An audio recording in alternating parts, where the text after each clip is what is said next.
In this video, I'm going to show you how you can create a web accessible backup of your files.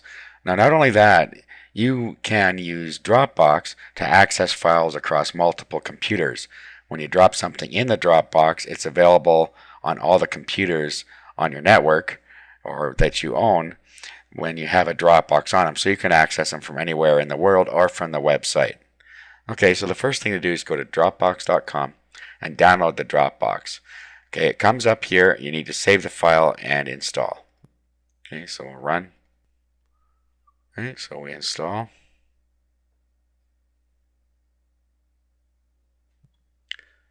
Okay, now at this point, you either have to sign up for a Dropbox account, or if you already have one, you can click here and sign in. Okay, so if you're going to create one, you need to go through here and set up the proper information. It'll also have your computer name down here. And when you install it on other computers, of course, the computer name is different on each computer. So it'll be able to keep track of multiple computers using your Dropbox account. Okay, so you get a free 2 gigabyte account, or you can get bigger accounts for a certain amount of money. So $9.99 at this time for 50 gig, or $19.99 for 100 gig. Okay, so we'll start with the free 2 gig account. Okay, at this point, you can go through the tour if you want. Okay, and then we can add a shortcut to Dropbox on your desktop, or you can choose where to put your Dropbox folder. I'll just put it on my desktop. Okay, and here is our Dropbox. So now what we can do is we can just drop any files we want into our Dropbox. It works just like a Windows folder. Now you notice there is a Photos folder and a Public folder. If you look in the Public folder, what you can do is you can drag any files or whatever you want in here, and you can share it with others because it will have a public URL, and you can send that URL to others and they can access that file. So it's a good way to share things with others if you like to do that.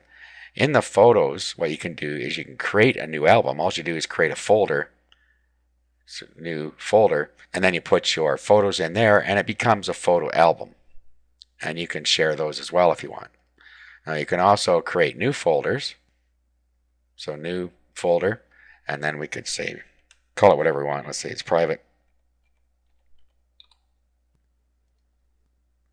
Okay, and then all we have to do is drag a file in here that we want to save, and it is saved in our Dropbox.